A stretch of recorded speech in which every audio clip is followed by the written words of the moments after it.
Chapter 1. The Road to War. The year was 2003. The world held its breath. War was on the horizon, and no one knew what would happen next.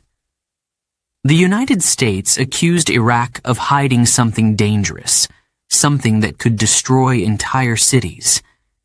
These were weapons of mass destruction, or WMDs. Iraq's leader, Saddam Hussein, denied it. He said there were no such weapons. The world watched as the argument grew louder and louder. People wondered, who was telling the truth? The United Nations got involved. Inspectors were sent to Iraq. Their job was to look for these weapons. They searched factories, warehouses, and hidden bunkers. Days turned into weeks, and weeks into months. But they found nothing. Still, the U.S. was not convinced. President George W. Bush stood before the world. He said Iraq was a threat, a danger that could not be ignored. He claimed Saddam Hussein was working with terrorists. Could this be true? The idea made many people afraid. In Britain, Prime Minister Tony Blair agreed with Bush. He said action was needed. Together, they spoke of freedom and safety. They said removing Saddam Hussein would bring peace to Iraq and the world. But not everyone agreed. France and Germany asked for more time. They wanted the inspectors to finish their work. Russia said war should be the last choice. Protests broke out in cities across the globe. People marched in the streets, holding signs that said, "No to war." Despite the protests, the U.S. and its allies decided to act. They believed waiting was too dangerous. On March 17, 2003, President Bush gave Saddam Hussein an ultimatum. He said, "Leave Iraq in 48 hours, or face war." The clock was ticking. Saddam refused to leave. He stayed in Baghdad, the capital of Iraq. His army prepared for a fight. The tension grew thicker with each passing hour. Families in Iraq waited in fear. What would happen next? On March 19, 2003, the first bombs fell. The U.S. called it shock and awe. The goal was to strike quickly and powerfully. Explosions lit up the night sky over Baghdad. The war had begun. For many people, it was a time of uncertainty and fear. Why had things come to this? Some believed the U.S. and its allies were protecting the world. Others felt it was a mistake, a rush to war without enough proof. As you listen to this story, think about the choices made. Could things have been different? Were there other paths to peace? The answers may not be simple, but the questions are important. Chapter 2. Weapons of Mass Destruction? In 2003, the United States believed Iraq had dangerous weapons. These were called weapons of mass destruction, WMDs. They could kill thousands of people. They could destroy cities. The U.S. government said Saddam Hussein, Iraq's leader, was hiding them. But was it true? Many people were afraid. If Iraq had these weapons, the world was in danger. The U.S. government showed photos and reports. They said Iraq was building secret weapons in hidden places. They said Iraq was a threat that could not wait. But not everyone agreed. Some people asked questions. Where was the proof? If these weapons were so dangerous, why had no one seen them? The United Nations sent inspectors to Iraq. Their job was to search for the truth. The inspectors went to many places. They visited factories and military bases. They looked inside storage buildings and underground bunkers. Sometimes they found old equipment, but no weapons. Still, they continued their work, hoping to find answers. Saddam Hussein said there were no WMDs. He told the world he had nothing to hide. But could he be trusted? Many people did not believe him. They remembered the past, how he had used chemical weapons before. Could he be lying now? The U.S. was growing impatient. Officials said the inspections were too slow. They believed Saddam was playing a dangerous game. They warned that waiting too long could be deadly. Every day, the pressure grew stronger. Then came a moment that shocked the world. In February 2003, the U.S. Secretary of State, Colin Powell, spoke at the United Nations. He showed pictures. He played recordings. He said Iraq had secret trucks carrying deadly chemicals. He said Iraq had hidden factories making poisons. The room was silent. The world listened. People were confused. Some believed the U.S., others were not sure. Could these photos really prove Iraq had WMDs? Many wondered if the war was the right choice. Meanwhile, in Iraq, people were afraid. They heard the news. They saw the tension growing. Would their country be attacked? Families worried about their children. They asked themselves, what will happen if war comes? Back in the U.S., people had different opinions. Some wanted to stop Saddam Hussein quickly. They said he was dangerous. Others thought the war was not needed. They wanted more proof before taking action. In March 2003, the U.S. and its allies decided they could not wait. They said Iraq had WMDs and action was necessary. The war began. Planes flew over Iraq. Bombs fell on cities. Soldiers moved in. People hid in their homes, waiting for what would come next. After Baghdad fell, the search for WMDs continued. U.S. forces searched palaces, bunkers, and military sites. They found documents, weapons, and equipment. But they did not find WMDs. Weeks passed, then months. Still, nothing. People started to ask new questions. If the weapons were not found, had the war been a mistake? Some felt angry. They believed they had been misled. Others thought Saddam Hussein had hidden the weapons somewhere else. The mystery continued. In 2004, a major report was released. It said Iraq did not have WMDs. The world was shocked. How could this happen? Many people felt betrayed. They wondered, was the war really necessary? For Iraqis, life had changed forever. The war brought destruction and fear.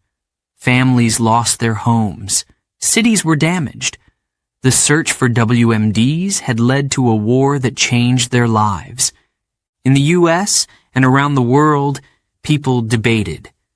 Some said the war was right, even without weapons. They believed removing Saddam Hussein was important. Others said the war should never have happened. Years later, the question remained. Why were no WMDs found? Some believed the intelligence was wrong. Others thought it was a mistake. The search for answers continued, but one thing was clear. War had already changed Iraq and the world. And so, the story of WMDs became one of the biggest mysteries in modern history. The world had gone to war, but the weapons were never found. The search ended, but the consequences remained. Chapter 3. Shock and Awe. March 20th, 2003. A dark night in Baghdad. The city was quiet, waiting. Then, suddenly, explosions. Bright flashes lit up the sky. The sound of bombs filled the air. The invasion had begun. The United States and its allies had launched a massive attack. They called it shock and awe. The goal was to strike hard and fast, to break the Iraqi army's will to fight. Thousands of missiles and bombs hit key targets: government buildings, military bases, and communication centers. People in Baghdad watched in fear. Some ran to their homes. Others stood in the streets, staring at the sky. Smoke rose over the city. The ground shook with every explosion. Families held each other tightly, praying for safety. Meanwhile, in the United States, people watched the war unfold on their television screens. News reporters described the attack in real time. Cameras showed flames and destruction. The world was watching. American soldiers moved quickly. They entered Iraq from the south. Tanks rolled through the desert. Helicopters flew overhead. The goal was clear: reach Baghdad, capture Saddam Hussein, and end his rule. But the Iraqi forces were ready to fight back.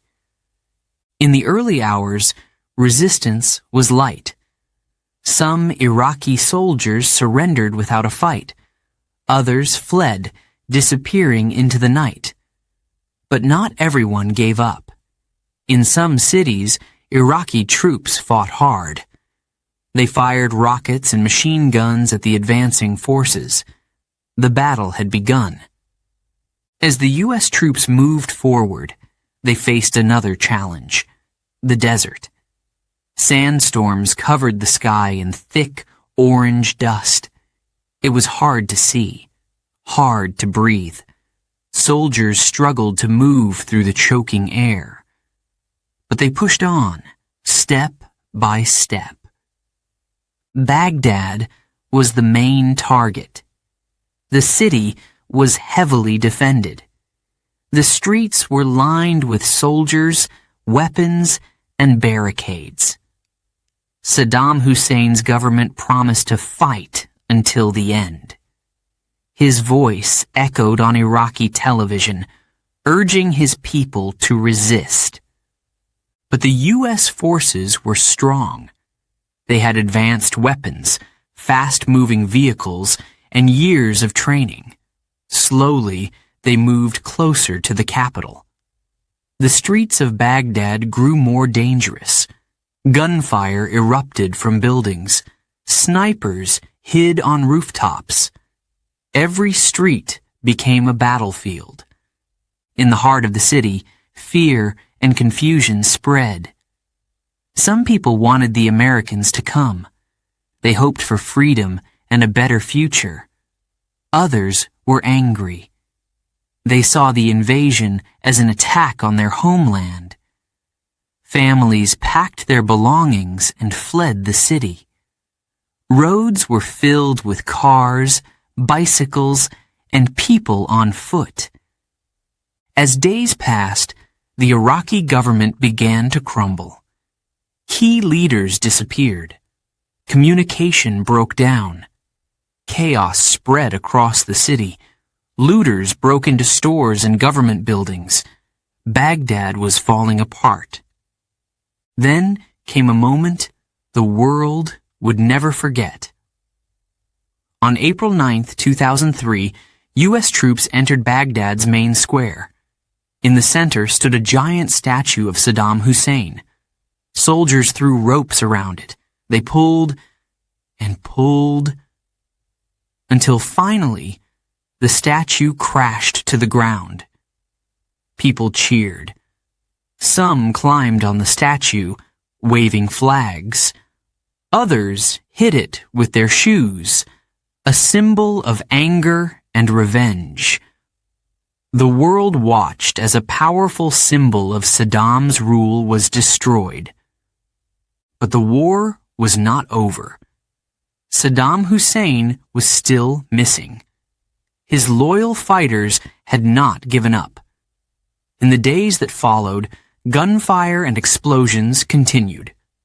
The search for Saddam and his top officials became urgent. At the same time, U.S. leaders faced a new challenge. Iraq was without a government. Who would take control? How would peace be restored? These questions had no easy answers. For the Iraqi people, life had changed forever. Schools were closed. Hospitals were overwhelmed. Water and electricity were gone in many parts of the city. Families struggled to find food. Some feared the future. Others hoped for better days ahead. In Washington, President George W. Bush spoke to the world. He said the war was going well. He believed Iraq would soon be free, but not everyone agreed. Some people feared the worst was yet to come. Chapter 4.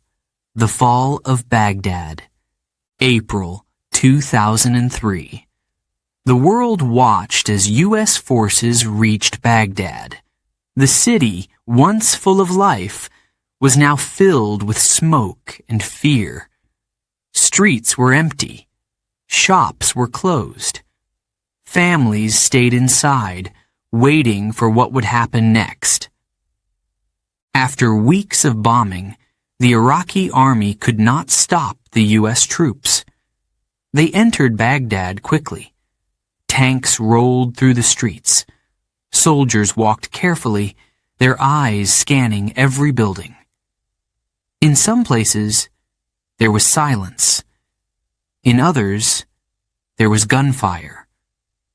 The war was not over yet. Saddam Hussein's government was collapsing. His soldiers no longer followed orders. Some took off their uniforms and disappeared. Others surrendered. Some fought until the end.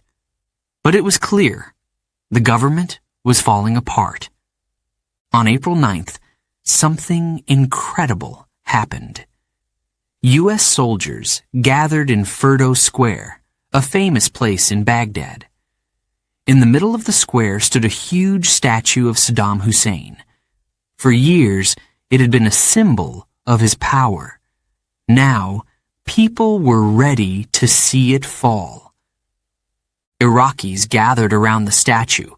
They shouted, they cheered, they wanted change.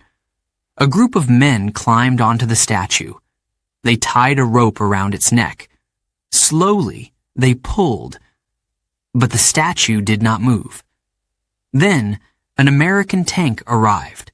Soldiers helped pull it down. Finally, the statue crashed to the ground. People cheered, some danced, some cried. It was a powerful moment. The world watched on TV. It seemed like a new beginning. But as the statue fell, so did the order in Baghdad. Without a government, there were no rules. Police disappeared. Soldiers were gone. The city fell into chaos. Shops were broken into. People ran through the streets carrying televisions, furniture, and food. Government offices were emptied. Important documents were thrown away. Even hospitals were looted. Doctors begged for help. But there was no one to stop the thieves. At first, some people were happy. They believed they were free. They thought life would get better. But soon, fear replaced joy. Armed men roamed the streets. Gangs took control of neighborhoods. Everyone was afraid to go outside. Fires burned across the city. Smoke filled the air. People who once lived normal lives were now searching for food and water. Electricity was gone. Clean water was hard to find. Children cried from hunger. Mothers worried about their future. Saddam Hussein was nowhere to be found. He had disappeared. His voice was no longer on television. His soldiers were gone. Some said he had fled to another country. Others believed he was hiding somewhere in Iraq. No one knew for sure. In Washington, President George W. Bush declared victory. He said the war had been a success. He believed Iraq would soon be free and peaceful. But in Baghdad, people saw a different picture. There was no leader, no safety, no future. The U.S. military tried to control the situation. They set up checkpoints. They searched for Saddam and his supporters. But it was not enough. Anger was growing. Some Iraqis welcomed the Americans.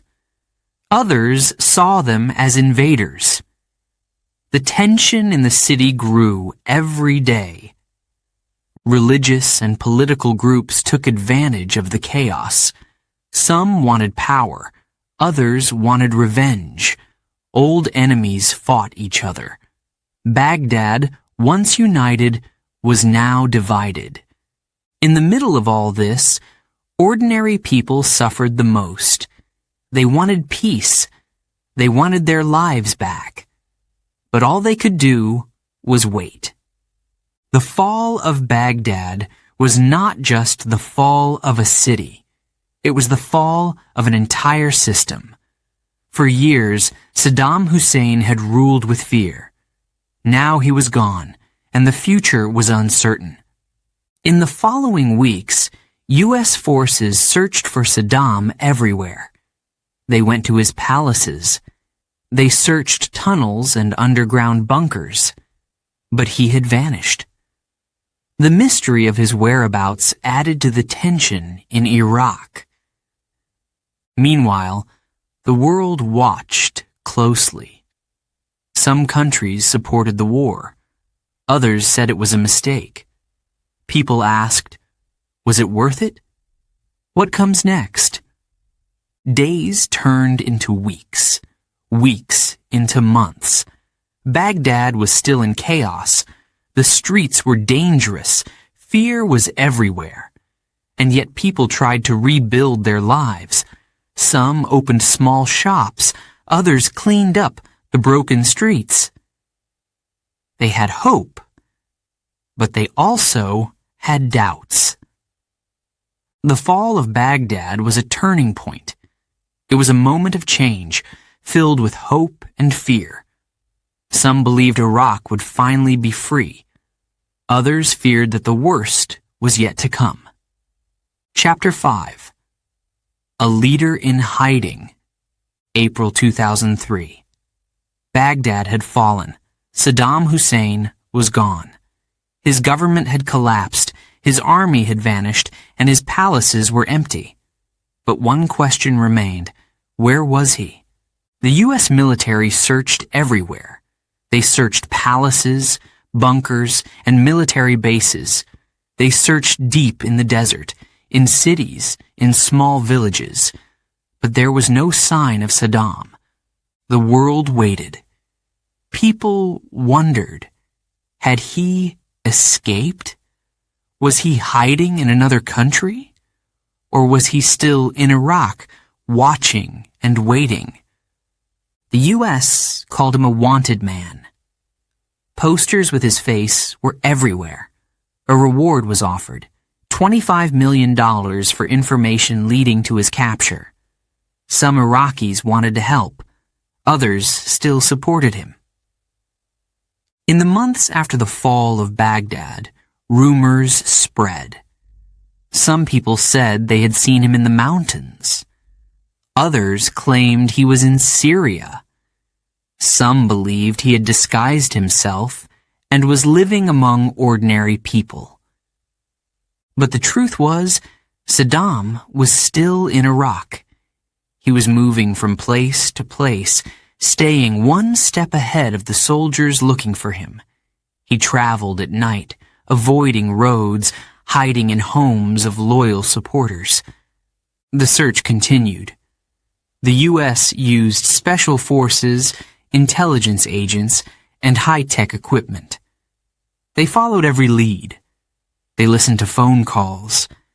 They questioned people who once worked for Saddam. But he was always one step ahead. Months passed. Iraq remained in chaos. Bombs exploded in the streets. Armed groups grew stronger. People were afraid. Some believed Saddam was still controlling his loyal followers from hiding. The U.S. military knew they had to find him. Then, in December 2003, everything changed. A tip led U.S. forces to a small village near Tikrit, Saddam's hometown. They had been searching the area for weeks, but this time, something felt different. Soldiers moved in, carefully checking every house, every farm. In one farmhouse, they found a small clue: dirty clothes and empty food containers. Someone had been living there recently. The search became more intense. Dogs barked.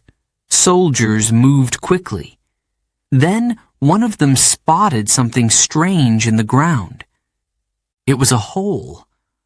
A narrow opening covered with dirt and leaves. Carefully, they removed the cover.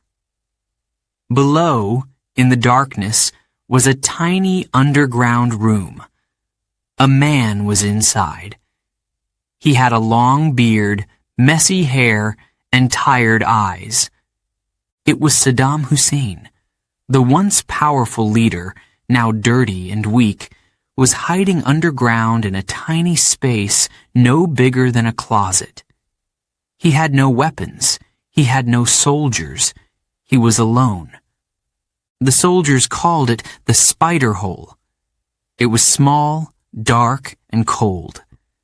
Saddam had been living there for weeks, eating simple food and drinking bottled water. He had cash, a gun, and a few personal items, but he did not fight back. The world was shocked. Photos of Saddam's capture spread quickly. In one, he looked tired and confused. In another, a doctor examined him, checking his health. People could not believe that the once feared dictator had been found in such a simple place. When the news broke, Iraqis reacted in different ways. Some celebrated in the streets, dancing and shouting with joy.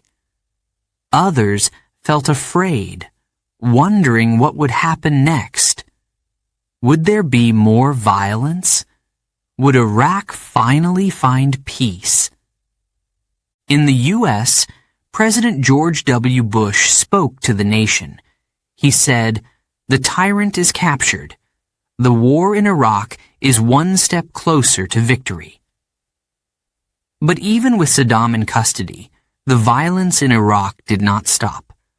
Armed groups continued to fight. The future was still uncertain.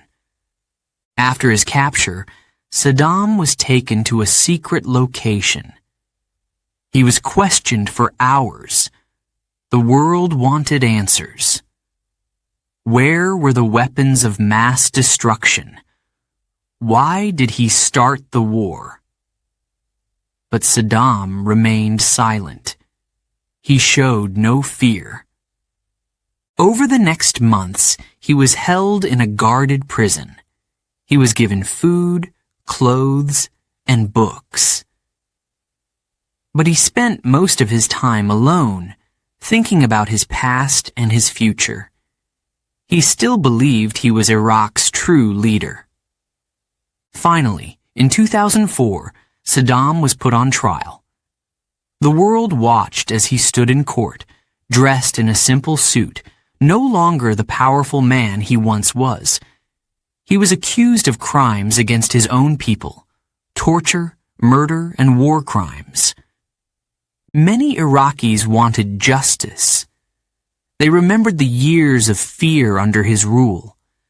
Families of victims cried in the courtroom, hoping for punishment. Saddam defended himself, claiming he was still Iraq's president. But the court found him guilty. On December 30th, 2006, Saddam Hussein was executed. His death marked the end of an era. Some people felt justice had been done. Others believed it would only bring more problems to Iraq. The capture of Saddam Hussein was a moment the world would never forget. It was the end of a long search, but not the end of Iraq's troubles. The country was still divided, and violence continued. Looking back, the story of Saddam's capture is full of lessons. It shows how power can change. It reminds us that no leader is untouchable, and it makes us think, what happens after a leader falls?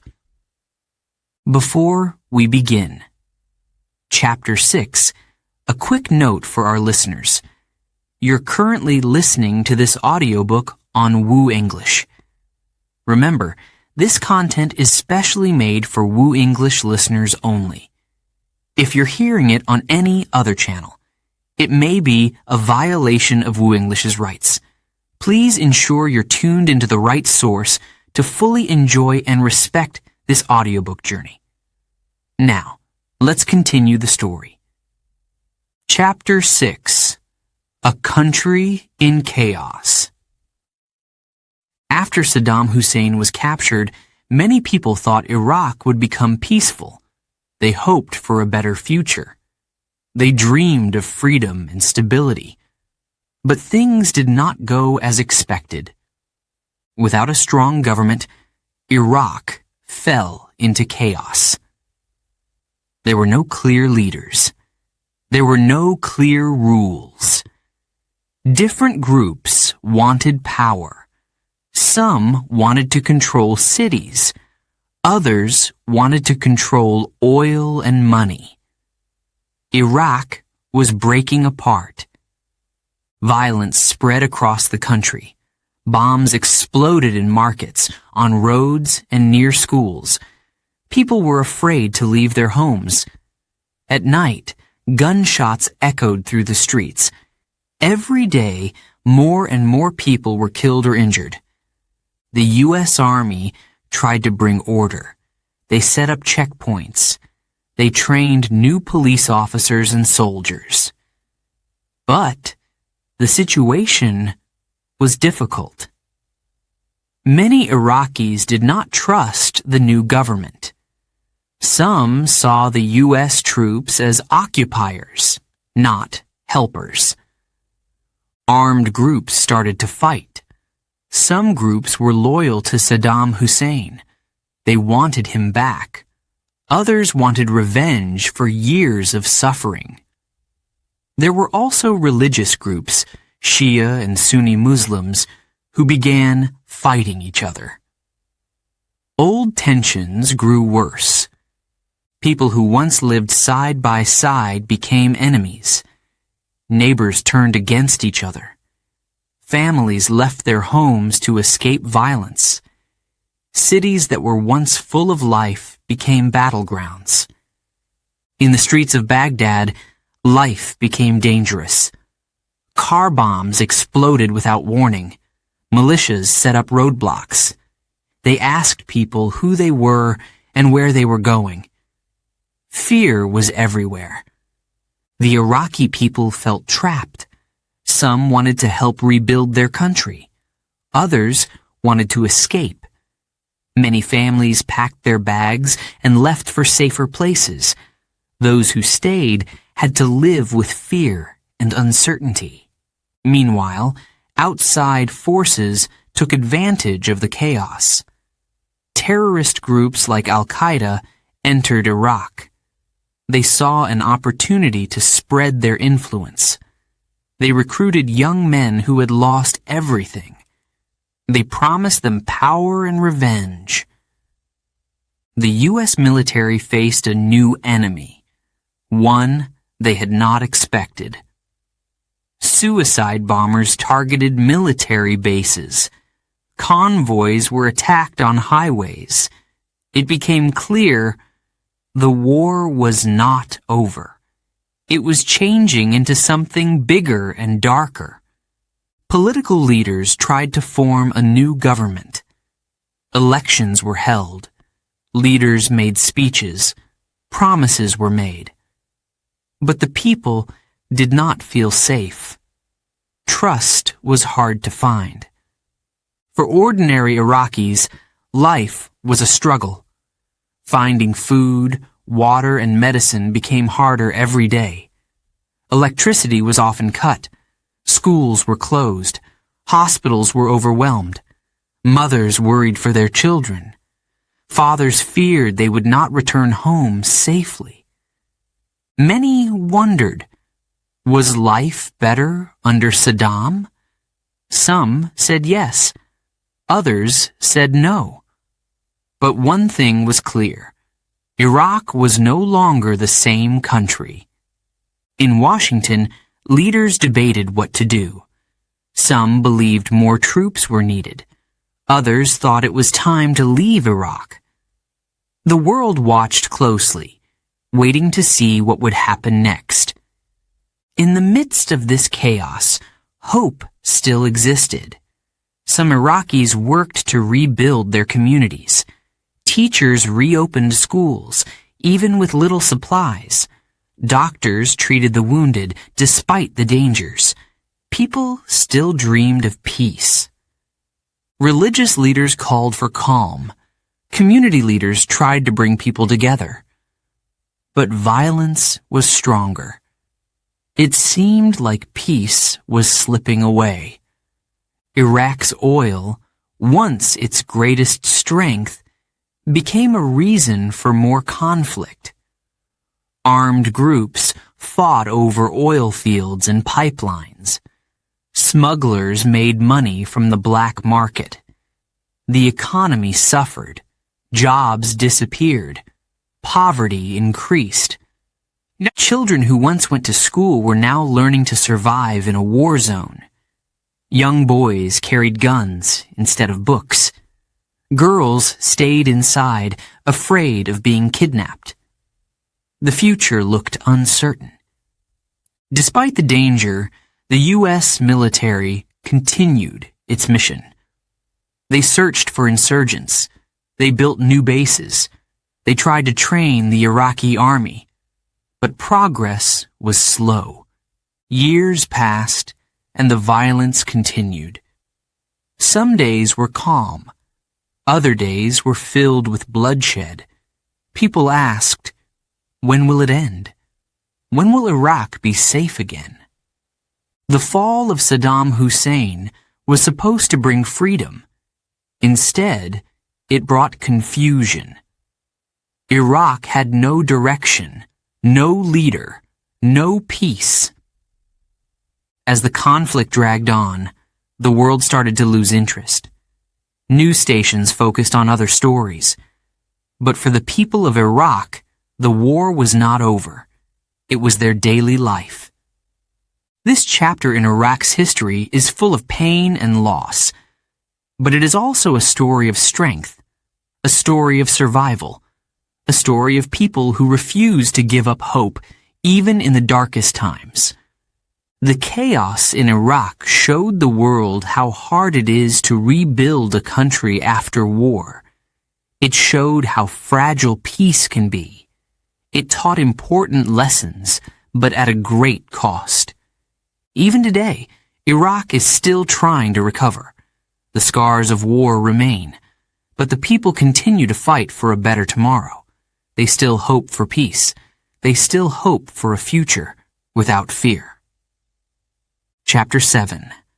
The Rise of New Enemies. After the fall of Saddam Hussein, Iraq was left in chaos. There was no strong government. There was no law. People felt lost and afraid. In this confusion, new enemies appeared, enemies more dangerous than before. Armed groups took advantage of the situation. They saw an opportunity to gain power. Some were former soldiers of Saddam's army. Others were religious extremists. They all had different goals, but they shared one thing. They wanted control. One of the most dangerous groups was Al-Qaeda. This group was known around the world. They had attacked the United States on September 11th, 2001. Now they had come to Iraq. They wanted to turn the country into a battlefield. Al-Qaeda leaders saw Iraq as the perfect place to fight the U.S. They found new fighters, trained them, and gave them weapons. Young men, angry and without hope, joined them. Some had lost their families in the war. Others had lost their homes. They wanted revenge.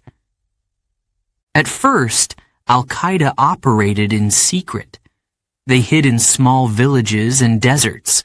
They planned attacks and waited for the right moment. Then, suddenly, they struck.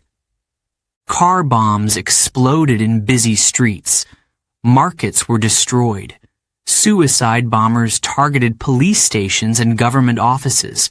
The attacks were deadly, and they happened often. People became afraid to leave their homes. Baghdad, once a lively city, turned into a place of fear. Families avoided crowded places. Schools closed. Hospitals were filled with victims. The sound of sirens became part of daily life. The U.S. military tried to fight back. They sent more soldiers. They searched for Al-Qaeda leaders. They used helicopters, drones, and special forces. But the enemy was hard to find. They moved quickly. They hid among ordinary people. Al-Qaeda was not alone. Other groups also joined the fight. Some wanted to control land. Others wanted to control oil. Iraq was becoming a battleground for many different fighters. The violence spread beyond Iraq. Neighboring countries watched with worry. Iran, Syria, and Saudi Arabia feared the chaos would reach them. Some secretly helped fighters inside Iraq. Others sent weapons and money. The conflict was growing larger.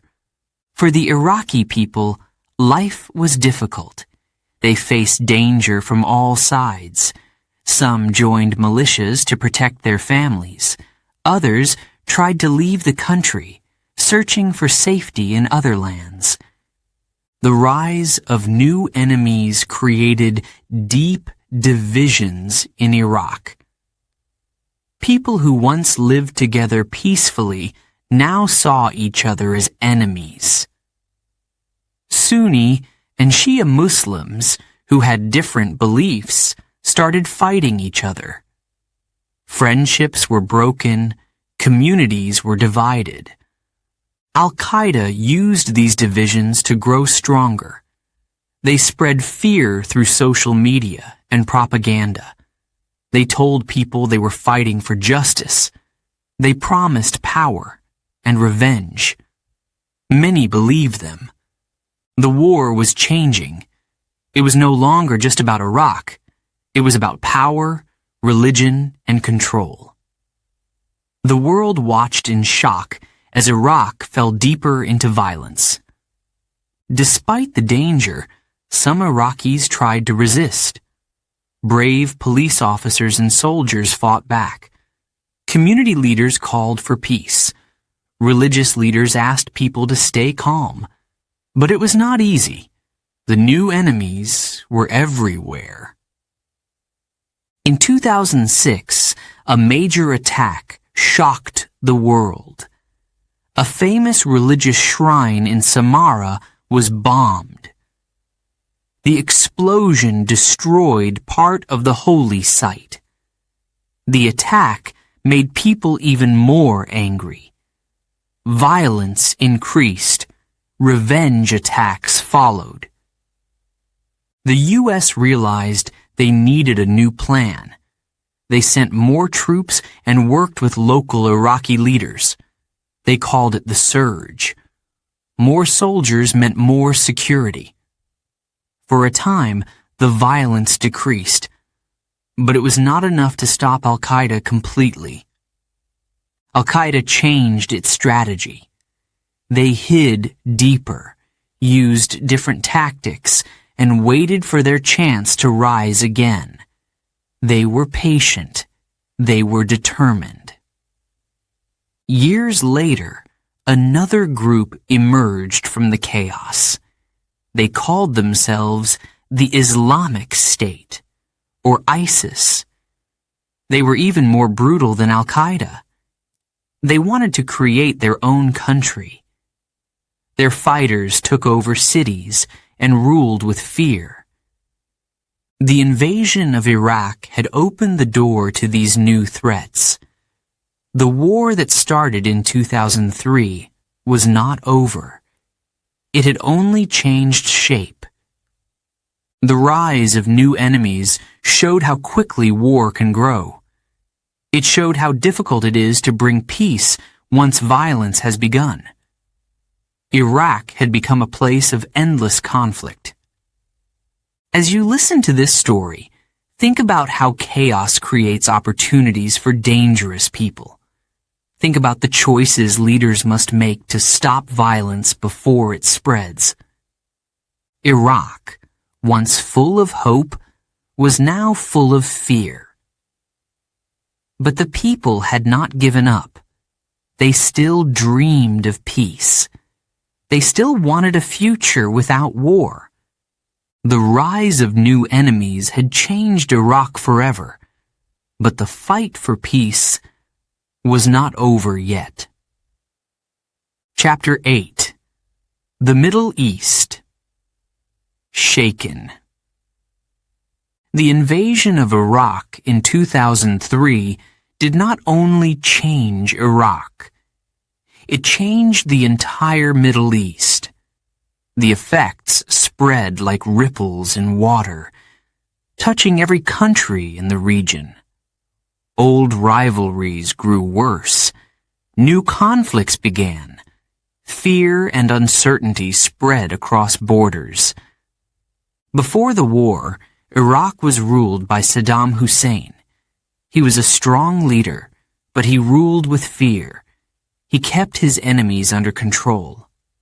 After his fall, everything changed. The balance of power in the Middle East shifted. And with that shift came trouble. Countries like Iran and Saudi Arabia saw an opportunity. They had been rivals for a long time. They both wanted to be the most powerful country in the region. The war in Iraq gave them a new battleground. Iran supported the Shia Muslims in Iraq. They sent money, weapons, and soldiers. They wanted Iraq to become their ally. Iran's leaders believed that a Shia-led Iraq would make them stronger. They worked quietly, helping groups that shared their beliefs. Saudi Arabia, on the other hand, supported the Sunni Muslims. They did not want Iran to gain more power. They feared a stronger Iran could threaten their own country. So they helped Sunni groups in Iraq, hoping to stop Iran's influence. This silent battle between Iran and Saudi Arabia made Iraq even more unstable. Instead of one war, Iraq now had many small wars inside it. People were caught in the middle. Families were divided.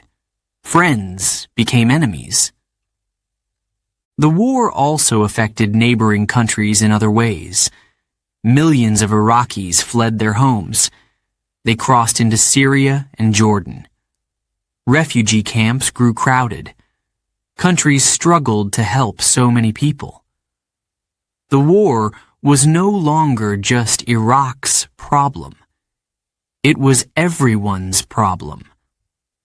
Terrorist groups used the chaos to grow.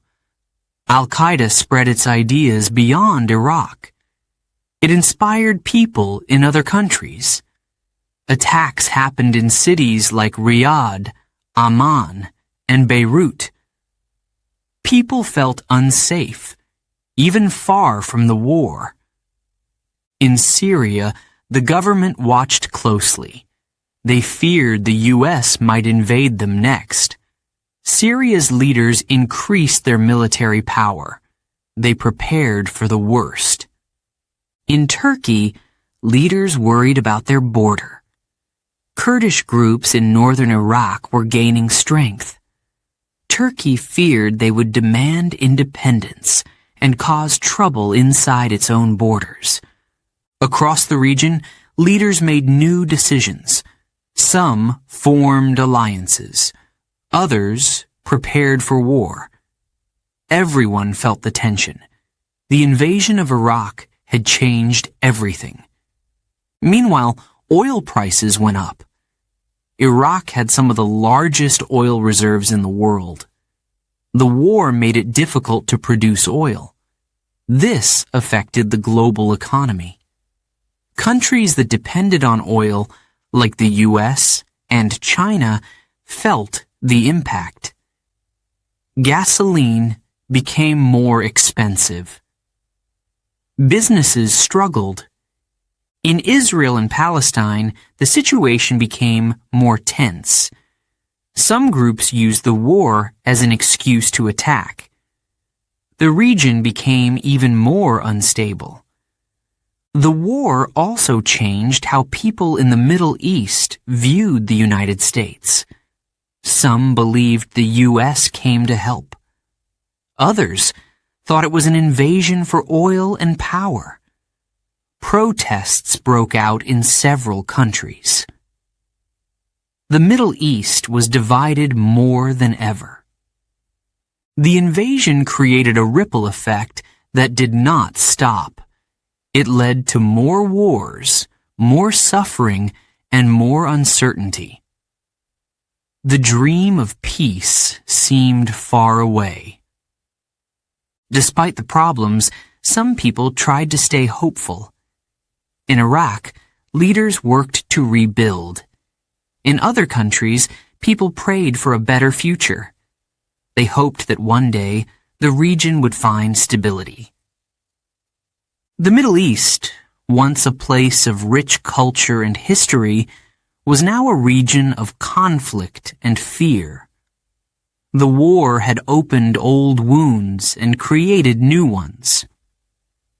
As you listen to this story, think about how one event can change many lives. Think about how war affects not just soldiers, but entire nations. The invasion of Iraq was supposed to bring freedom. Instead, it brought division, and a Middle East shaken to its core. Chapter 9. Voices from Around the World. When the U.S. invaded Iraq in 2003, the world watched. Some countries supported the war. Others said it was a mistake. People everywhere had different opinions. In the United States, the government believed the war was necessary. President George W. Bush said Iraq had dangerous weapons. He said Saddam Hussein was a threat. Many Americans supported him. They believed the war would bring peace and security. But not everyone agreed. Some Americans thought the war was wrong. They asked, "Where is the proof?" They worried about the cost. They feared many soldiers would die. Across the country, people protested. They marched in the streets, holding signs. They shouted, "No war!" They wanted peace, not conflict. In Britain, Prime Minister Tony Blair stood with the U.S. He said Saddam Hussein must be stopped. Britain sent soldiers to Iraq. Some people in Britain supported the war. They believed their government was doing the right thing. But others were angry. They believed the war was based on lies. Thousands of people gathered in London to protest. They demanded answers. France and Germany did not support the invasion. Their leaders believed war was not the solution. They wanted more inspections, more time. They said diplomacy should come first. French President Jacques Chirac spoke strongly against the war. Germany's Chancellor Gerhard Schröder agreed. Both countries refused to send troops. At the United Nations, the debate was intense. Some countries like Spain and Italy supported the war. They trusted the U.S. and wanted to help. But others argued for peace. They said war would bring destruction and suffering. The world was divided. In the Middle East, the invasion brought fear and anger. Some Iraqis hoped the war would bring freedom. They wanted Saddam gone. They believed life would improve. But others felt different. They saw the invasion as an attack on their country. They did not trust the U.S. They believed it was about oil and power. In countries like Saudi Arabia and Egypt, people worried. They feared the war would spread. They thought their own countries could be next. Leaders warned the U.S. to be careful. They wanted Iraq to stay united. They did not want more violence in the region. Protests happened across the world. In cities like Paris, Berlin, and Tokyo, people marched.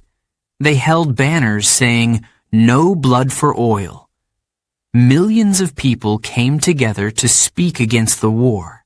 They wanted peace. They believed diplomacy could solve the problem. In Canada, the government chose not to join the invasion. Prime Minister Jean Chrétien said Canada would not send soldiers. He believed the war needed approval from the United Nations. Many Canadians supported his decision.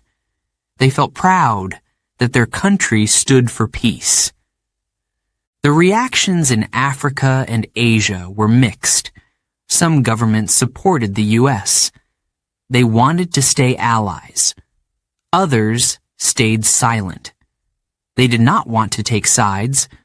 Some people in these regions felt the war had nothing to do with them. Others feared it could create more problems in the world. In Russia and China, leaders spoke against the war. They said it was illegal. They believed the U.S. should not act without international support. Russian President Vladimir Putin warned that the war could make the world more dangerous. China's leaders worried about global stability. They believed war would hurt the economy. Despite the opposition, the war went ahead. The U.S. and its allies moved quickly into Iraq. The world could only watch. Some hoped for a quick victory. Others feared for the worst. Months passed. As the situation in Iraq worsened, more people spoke out. They asked, "Where are the weapons of mass destruction?" They demanded answers. They felt betrayed. Many who had supported the war now had doubts. In the U.S., families of soldiers waited anxiously. Some lost loved ones. Protests grew stronger. People wanted their troops to come home. They believed the war had gone on too long. In Britain, Tony Blair faced pressure. People questioned his decisions. Protests continued. Some members of his government resigned in disagreement. The war divided the country. Around the world, opinions shifted. Some people still believed the invasion was the right thing. They said Saddam Hussein was gone, and that was good. But others saw only destruction and chaos. They believed the war had made Iraq worse.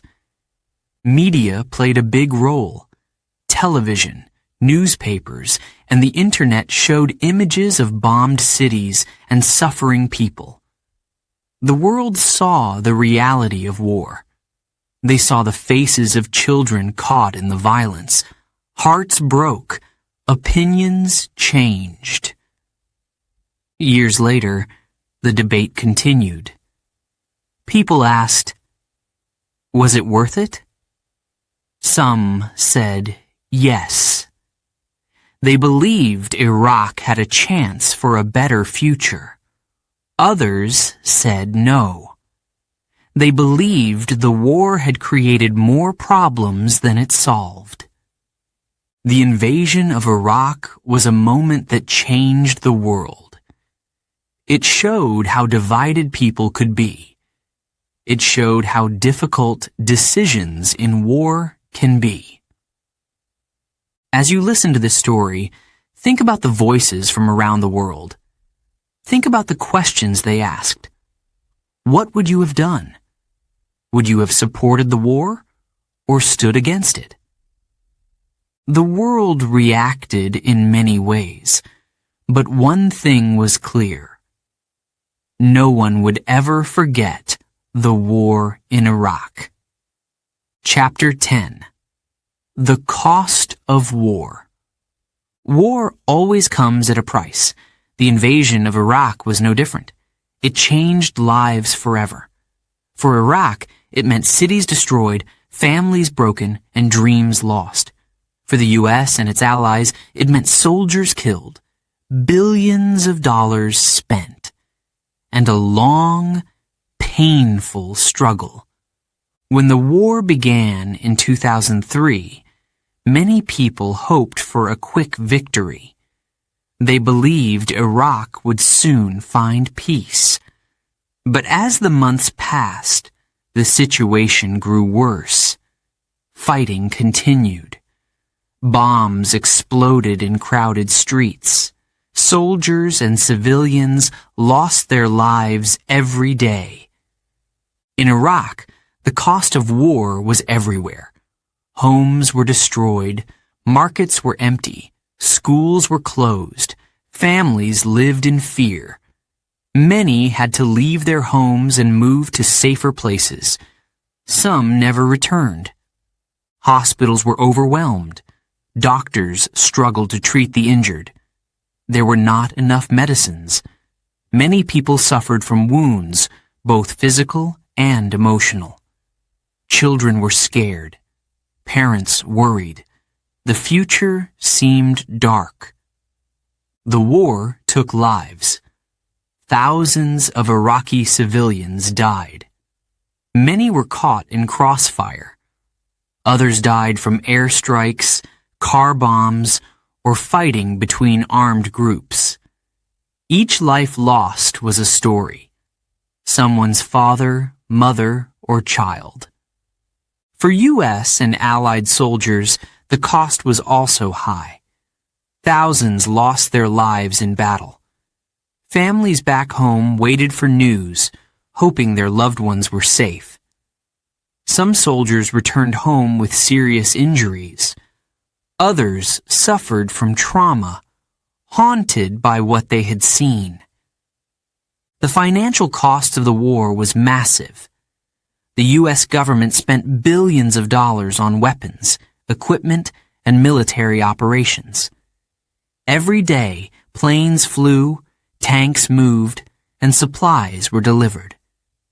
The cost of keeping soldiers in Iraq was high.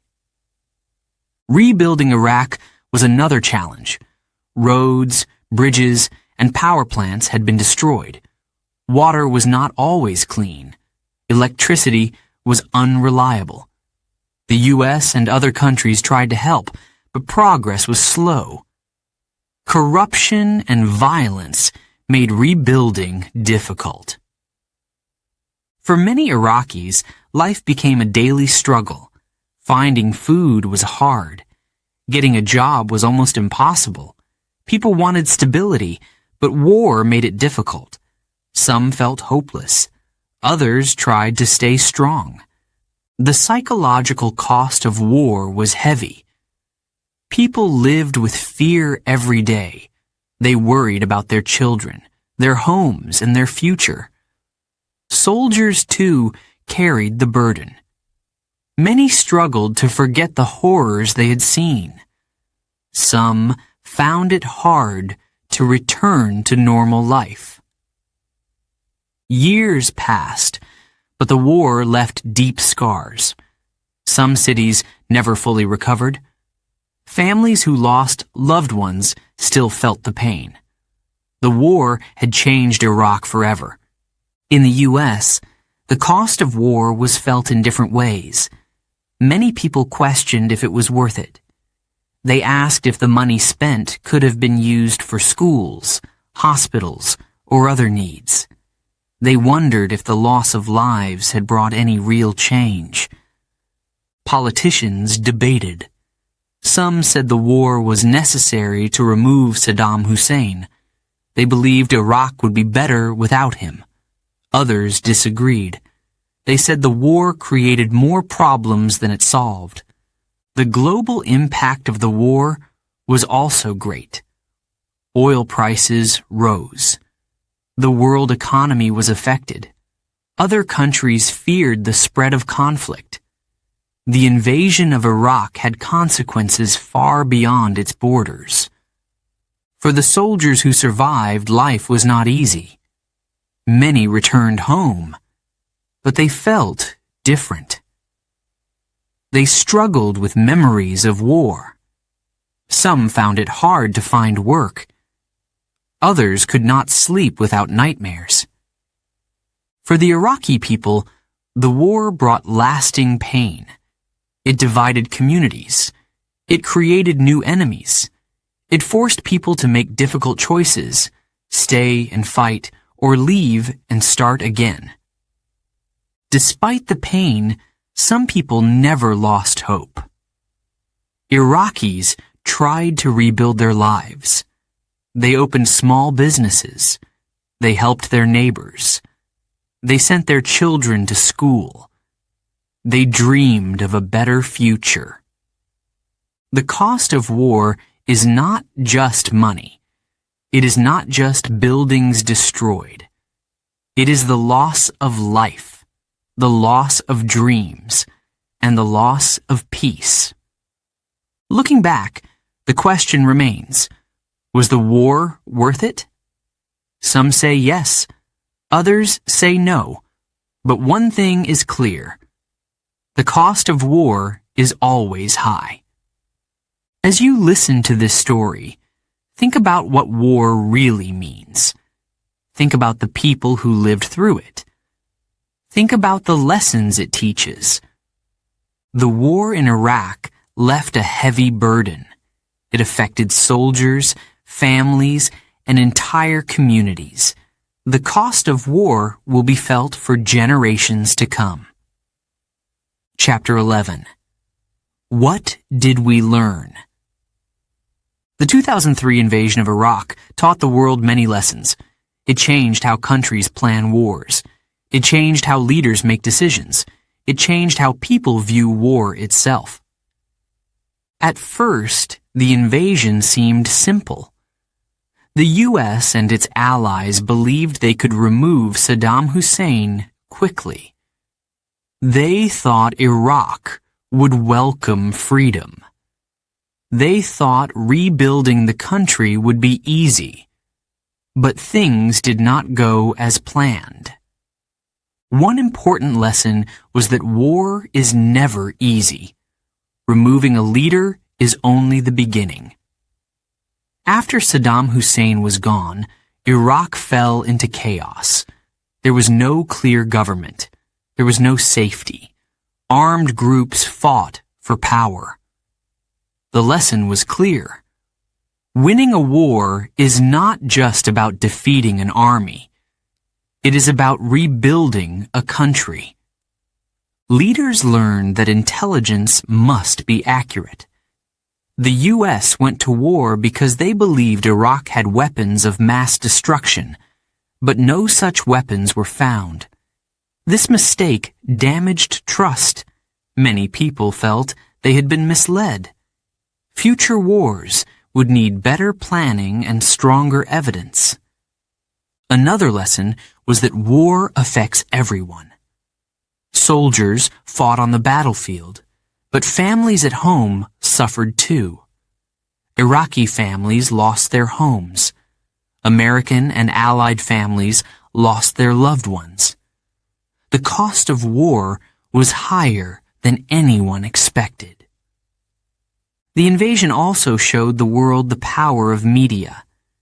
People everywhere watched the war on their television screens. They saw bombs falling. They saw cities burning. They saw soldiers fighting. War was no longer far away. It was in their living rooms every day. This changed how people thought about conflict. One of the biggest lessons was that rebuilding a country takes time. After the war, Iraq needed new leaders. It needed new schools, hospitals, and jobs. But it also needed trust. People had to believe in their future. Without trust, rebuilding was slow and difficult. Soldiers learned important lessons too. They learned that fighting in cities is different from fighting in open fields.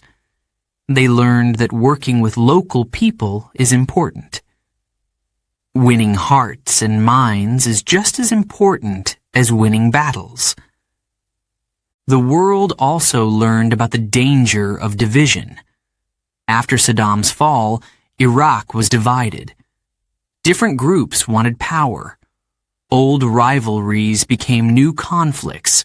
Religious and political differences grew stronger. Iraq became a place of violence. The lesson was clear. Peace is hard when people are divided. Countries around the world learned that war can create more problems than it solves. The invasion was meant to bring peace and democracy, but it also brought new enemies. Groups like Al-Qaeda and ISIS grew stronger. Iraq became a battlefield for many different fights. The war also changed international relations. Some countries supported the invasion. Others said it was wrong. The United Nations was divided. Trust between countries was shaken. Leaders learned that working together is not always easy. Economically, the war was expensive. The U.S. spent billions of dollars. Iraq's economy was damaged. Oil production was disrupted. Many people lost their jobs.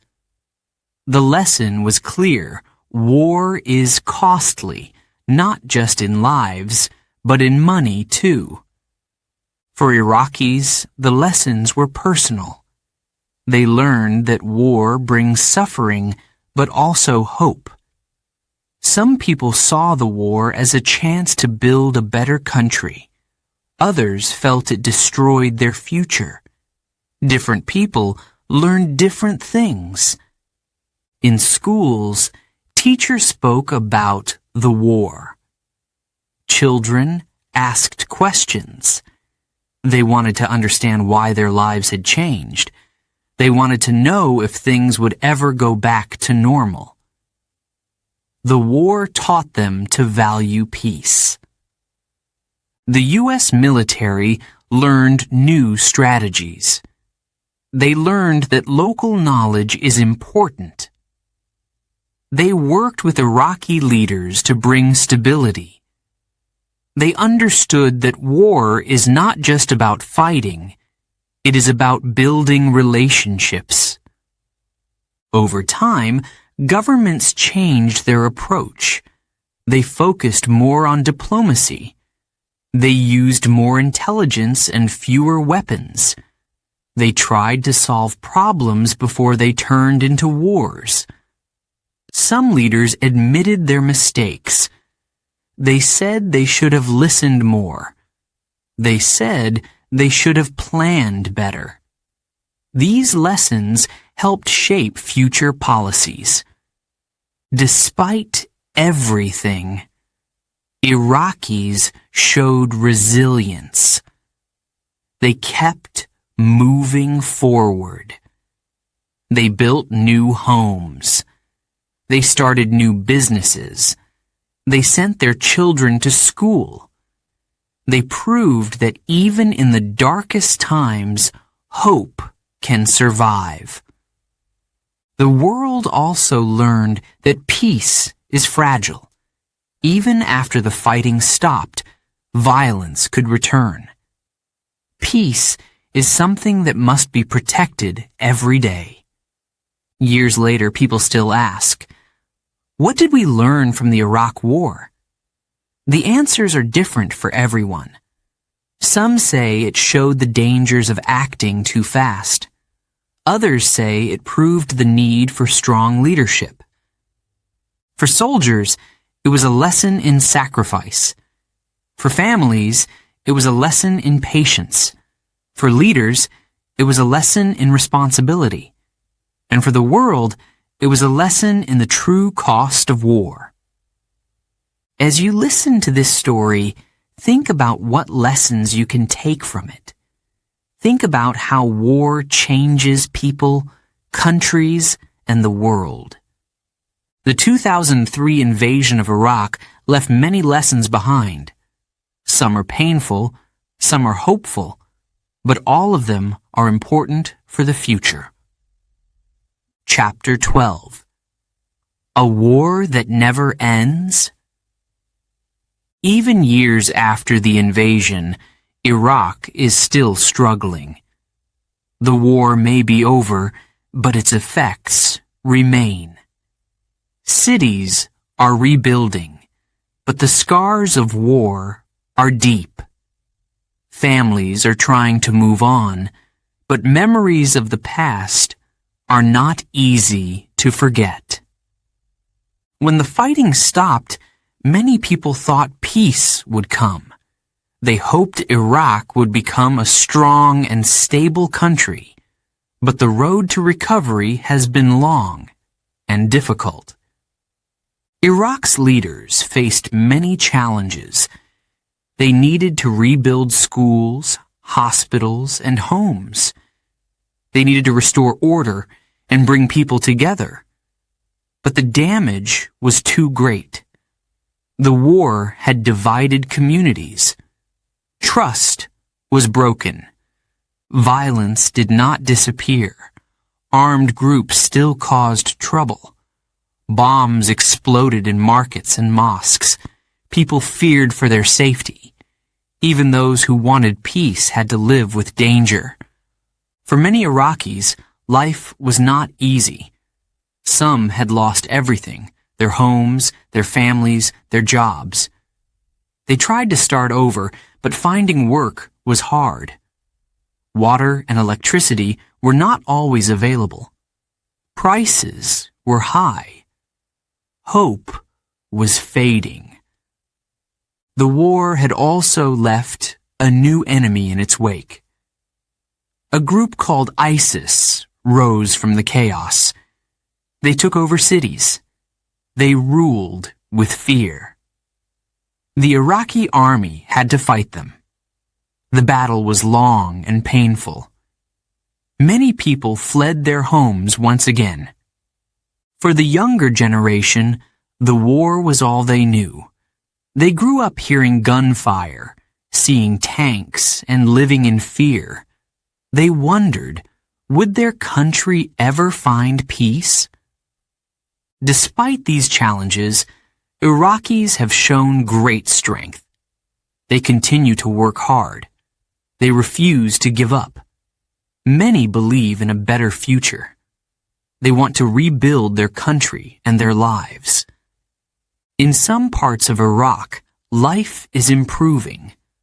Schools have reopened. Markets are busy again. Roads are being repaired. People are trying to live normal lives. But it is not easy. The war left deep wounds that take time to heal. The question remains, can Iraq truly rebuild? Some believe it is possible. They say Iraq has rich resources, smart people, and a strong culture. Others are not so sure. They worry that the violence will return. The war also changed the way the world sees Iraq. Some countries now see Iraq as a fragile state. Others believe it can recover and become strong again. Iraq's future depends on its people, its leaders, and the support it receives. For the U.S. and its allies, the war left difficult questions. Was it the right decision? Did it bring more harm than good? Could things have been done differently? These questions remain even years later. Soldiers who fought in Iraq still carry the memories. Some feel proud of their service. Others feel sadness. Many struggle with the things they saw and experienced. The war changed their lives forever. For the Iraqi people, the dream of peace is still alive. They know it will take time. They know it will not be easy. But they believe in their country. They believe in their future. International organizations are helping Iraq rebuild. They provide money, food, and medical supplies.